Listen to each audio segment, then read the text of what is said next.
Bem, hoje com o presidente do Instituto Pensar Agro, que eu já apresentei aqui na abertura do nosso programa, o Nilson Leitão. Bom dia mais uma vez e obrigado pela presença aqui. Bom dia, Tavinho. Prazer é meu, privilégio estar aqui com você. Ok, bom ter você aqui. Vamos começar pela reportagem que a gente viu do Pedro Costa agora. Nessa questão aí dos insumos, dos custos de produção, a gente vive um momento bastante delicado. Sobre outros aspectos também, depois a gente faz a extensão disso. Mas a começar por esse, que é o custo da produção no campo, seja na bovinocultura, de corte ou leite, seja na agricultura, mas esse custo está muito alto. Os setores, eu estava comentando ontem com o Silmar, não estão conseguindo pagar o que produzem. A arroba do boi praticamente empata aí com o pecuarista, se é que ele não tem que pôr um pouco. Mas em outros produtos como arroz, café, cana-de-açúcar, trigo, etc. e tal. Tudo. Está se pagando, aves, suínos, por conta do custo da ração, está se pagando para produzir. Nós chegamos a uma situação bastante complicada, hein, Nilson? O que vocês têm imaginado e pensado para tentar agregar alguma forma de alívio a esse momento, num planejamento que precisa ser feito e em medidas que precisam ser tomadas alternativas? O que o IPA e vocês da CNA têm tocado? Eu acho que a parte que frustrou muito é que o Brasil está há 17 anos discutindo a modernização das leis de defensiva agrícola no Brasil, as consequências que você viu na reportagem aí. Tá. O Brasil, 92% do que utiliza nos seus fertilizantes, de todos os produtos químicos, são importados. Então, esse é um problema. Esse é um problema sério.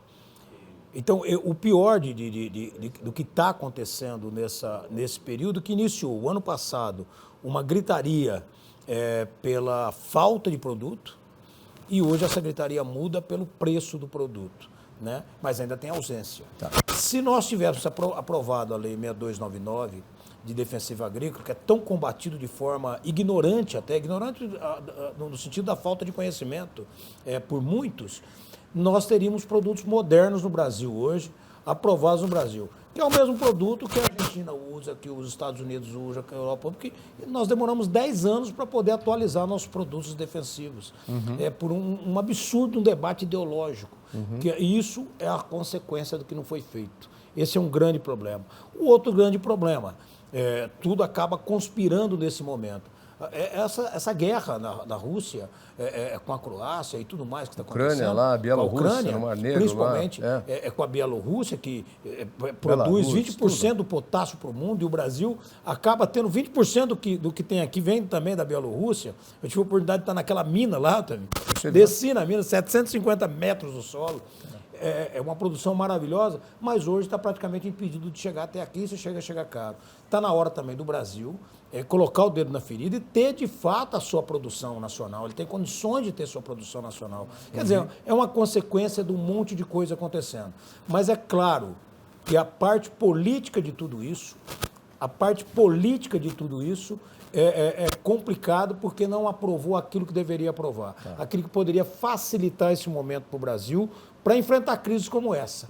Se fosse só a crise climática e tivesse tudo desburocratizado ali para trás, seria um impacto muito menor. Eu sinto que a gente demora muito para evoluir nas coisas e a gente fica com muitos empecilhos. Por exemplo, nós estamos com 3 anos de governo e esse é um ano eleitoral, onde a gente sabe que as coisas acabam ficando travadas de uma forma ou de outra. Então, quer dizer, muito do que precisa ser resolvido não vai ser resolvido. Certo que existe uma crise mundial, existe um problema mundial, mas nós somos um país com deficiências de arrecadação hoje, em função de desemprego, em função de não conseguir colocar produção. Nós somos muito bons no agronegócio e na exportação. Agora, esses problemas, eu acho que eles precisariam ter prioridades. Eu acho que a gente já vem empurrando com a barriga há muito tempo. Esse fato que você citou, a gente já devia ter autonomia na produção de alguns insumos básicos aí para a produção de fertilizantes e não tivemos, por perrengues aí e coisas como ONGs verdes que não deixam que a mina seja explorada. Por que não pode ser explorado conscientemente de forma a floresta, a mina que você precisa obter a matéria-prima para produzir? Por que a gente é tão complicado e a nossa legislação, Nilson, ela é um vai e volta, é uma gangorra. Nunca você termina um processo. Vamos pegar como exemplo essa ferrovia aí que é importante para o escoamento da safra de grãos, foi parada porque parte dela, parada por um ministro do Supremo, porque parte dela passava dentro de uma reserva indígena. Ora, qual é o problema da ferrovia passar dentro da reserva indígena? Mas o pior é que não foi por essa razão. Não foi por essa? O problema é que a lei que foi aprovada, ela ampliava essa reserva, não reduzia essa reserva. Aí está um vício de lei, onde ele alega, e a legislação fala isso, que não poderia ser aprovado isso por medida provisória, e sim por projeto de lei. E ela foi feita por medida provisória. É uma correção que tem que ser feita no Congresso, que é um debate que está sendo jogado para junho, né, ainda, um atraso enorme, né, no caso da Ferrogrão.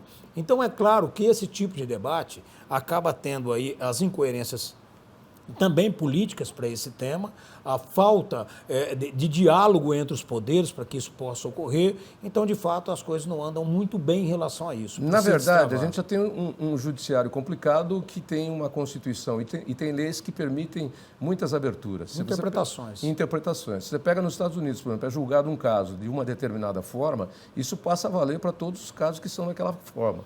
No Brasil, não. Né? A tal da jurisprudência aqui funciona entre aspas. Né? Então, quer dizer, e aí essas atitudes, por exemplo, aprovar de uma forma que a lei não permite, acaba alimentando ainda mais a confusão dentro da justiça. E as consequências são enormes, né? As consequências são enormes. Então, são temas que poderia ter uma agilidade. Tem um probleminha, resolve o probleminha, mas fica discutindo o todo dela, ao invés de resolver aquele probleminha. Ninguém tropeça em montanha, tropeça em pedra. Tem que tirar a pedra da frente. Exatamente. E fica discutindo a montanha. Então, aí que está o grande erro dessas legislações. Mas o que nós precisamos fazer é desburocratizar. Por quê? Porque se não aprovar essas legislações, que é tudo, por exemplo, aprovou a regularização fundiária, você resolve muito claramente boa parte do desmatamento ilegal que aflige o Brasil. Mas não aprova. Não aprova porque fica discutindo outros temas dentro dessa lei. Mas aí entra tudo. Entra o desmatamento ilegal, entra a reserva indígena, entra a questão da ferrogrão, entra... todas as questões, elas acabam tendo semânticas e semânticas, e aí você não chega ao término de uma discussão nunca. Esse negócio que você falou é verdade. Ninguém tropeça na montanha. Você cai da montanha e se cair da montanha você pode morrer. Você tropeça na pedra. É isso. Eu tenho caso de uma pessoa que eu conheço que tropeçou numa pedra e fraturou o calcanhar. Teve que botar 2 placas, tá 2 meses de molho, por tropeçar numa peça. 2 meses de molho, fazendo fisioterapia, tentando botar o movimento do pé em ordem. Você imagina quanto tempo está sendo discutida a questão de fertilizante defensivo no Brasil para atualizar a lei, para modernizar a lei. Não é para liberar geral, como alguns pensam, tem nada a ver. O Brasil é o 7º país em usos defensivos, usa menos que o Japão proporcionalmente, e a legislação está lá para ser modernizada. O que atrapalha isso? Modernizou, você consegue atualizar o seu produto, ter um produto mais moderno e, inclusive, se defender de crises como essa, em momentos como esse. Hoje falta dessecante para a soja, está faltando produto, você não tem como fazer isso. Então não é uma briga mais de produtor com a indústria internacional ou com as multinacionais, não é mais isso que está sendo discutido. Ninguém é vilão nessa história, o vilão é a legislação. Eu sei que não se resolve num clique e num piscar de olhos, mas o que fazer? Aprovar a legislação, modernizá-la, dar oportunidade da concorrência da indústria nacional com a indústria internacional, espaço para todas, o mundo é globalizado, não pode ter preconceito do produto ser de outro país, porque hoje o Brasil vive disso, aquela velha de que o mundo precisa do Brasil para produzir, é verdade, mas o Brasil precisa do mundo para fazer essa produção. Exato. Então, é uma coisa ligada à outra, que precisa, é um dependendo do outro, que precisa fazer essa produção. Então, não pode ter preconceito nem com um nem com o outro. A indústria brasileira tem que se desenvolver mais, ela tem que ter oportunidade, ela tem que ter incentivo, a indústria de exportação, a mesma coisa, aquilo que vem produto de fora tem que concorrer. O que o produtor quer? O produtor quer o melhor produto e o mais barato. Falta uma política única? Falta, lógico que falta. Há um debate sobre isso, há uma guerra sobre isso, que envolve um monte de coisa. Envolve a questão do custo, a questão dos impostos, a legislação, envolve a Anvisa na liberação, porque não tem lei para ela liberar com rapidez, que é o que está na 6299. Então, às vezes, nós estamos usando um produto de 10 anos atrás e já tem um produto moderno da semana passada. Não, e tinha um processo correndo lá no STJ para anular todas as aprovações dos produtos que foram aprovados pela CTN-Bio. Como é que pode? Né? Exatamente, porque não tem a segurança firme. Está sempre retrocedendo. É a segurança jurídica que o Brasil precisa ter. da eficiência na nossa legislação, desburocratizar a nossa legislação, dar clareza na nossa legislação para que todo mundo possa compreendê-la, não interpretá-la. Compreender aquela lei autointerpretativa, aquela lei que ela se autoestabelece. Você leu e aplica. Você leu e aplica. Esse é o grande problema do Brasil. As nossas leis não são auto-aplicáveis, elas são sempre interpretadas. Exatamente. E a interpretação vai da cabeça de cada um, certo? Cada cabeça. E aí quem paga a conta sentença. é o Brasil com a crise. Exatamente. Bom, o que você espera aí do setor nesse ano de 2022? Ano complicado aí por conta de vários problemas que a gente já citou aqui, mas também principalmente porque é um ano eleitoral, né? E aí vamos esperar saber quem é que sai candidato por onde, como você já citou, ou por aqui ou por ali, até abril. Depois de abril tem pouco tempo para trabalhar, mas a gente sabe que parlamentares vão estar concentrados em suas reeleições, em seus distritos eleitorais. Então, o que esperar de 2022? O setor anda sozinho, né? Mas ele pode sofrer algum entrave por conta desses outros problemas gerais, a gente já viu que pode.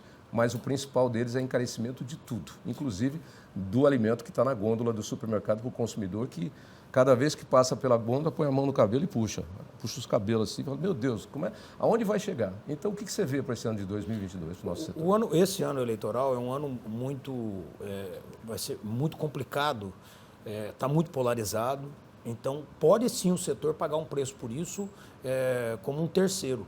Como alguém que não tem nada a ver com o problema, na verdade, porque o setor não é candidato, né? Tem pessoas no setor que pode ser. O setor é candidato a produzir alimentos. A produzir alimentos. Então, o que pode acontecer? Pode ter ativismo político de invasões novamente, pode ter um novo ativismo de organizações que querem prejudicar ou ajudar um candidato A para prejudicar um candidato B e novamente vir debates desnecessários como houve, prejudicando o setor, usando o setor para poder ter palanques eleitorais, palanques políticos ou temas que prejudicam o Brasil, prejudicam o produtor rural. Pode acontecer tudo isso. A nossa obrigação como entidades é justamente blindar tudo isso. Lembrando que as entidades organizadas, elas não podem ser ativistas partidários.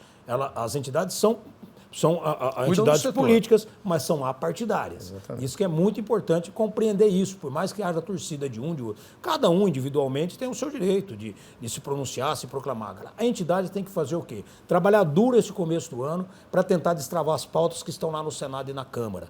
Lembrando que é um ano com essa nova regra que abre janela para mudança de partido. Então, os deputados e senadores podem mudar de partido, os deputados principalmente, mudar de partido. Então, se podem mudar de partido, dificilmente será composta as comissões temáticas da Câmara Federal, que deveria ser composta desde já, deverá ser composta só em abril, depois que a janela fechar, dia 2 de abril. Porque vai saber quem estará em qual partido, porque as comissões são indicadas pelos líderes partidários. E aí temos 6 meses. Então, parou o Brasil até abril nas comissões. Vamos ter que focar no que está no plenário. O que está no plenário? Na Câmara está defensiva agrícola, marco temporal, que são 2 temas importantíssimos para poder trazer segurança jurídica e destravar o Brasil nesses 2 temas. No Senado, já saiu da Câmara, já está no Senado, regularização fundiária, licenciamento ambiental, autocontrole, entre outros. Mas esses 3, principalmente, se aprovado no Senado rapidamente e não mudar o texto para não precisar voltar para a Câmara, já pode ser sancionado antes de abril ou antes de maio, já no primeiro quadrimestre, que seria um sonho de realização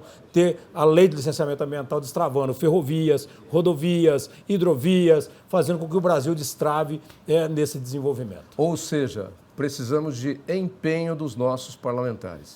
Esse é o trabalho das entidades para poder convencer.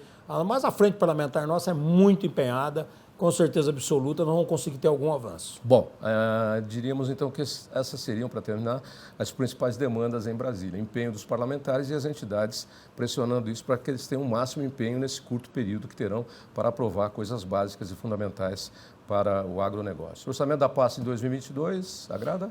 Não. O orçamento ficou muito complicado. Conseguimos ter uma certa ponderação no seguro rural, mas não é aquilo ainda que resolve o problema do Brasil. E o seguro rural é imprescindível para esse momento, só que temos um problema. Nesse momento de hoje, há 40 dias, 35 dias, o Ministério da Economia ele tem prazo para poder ditar como que vai ser liberado esse recurso. Hoje, o Ministério da Agricultura só tem dinheiro para o seu custeio do dia a dia.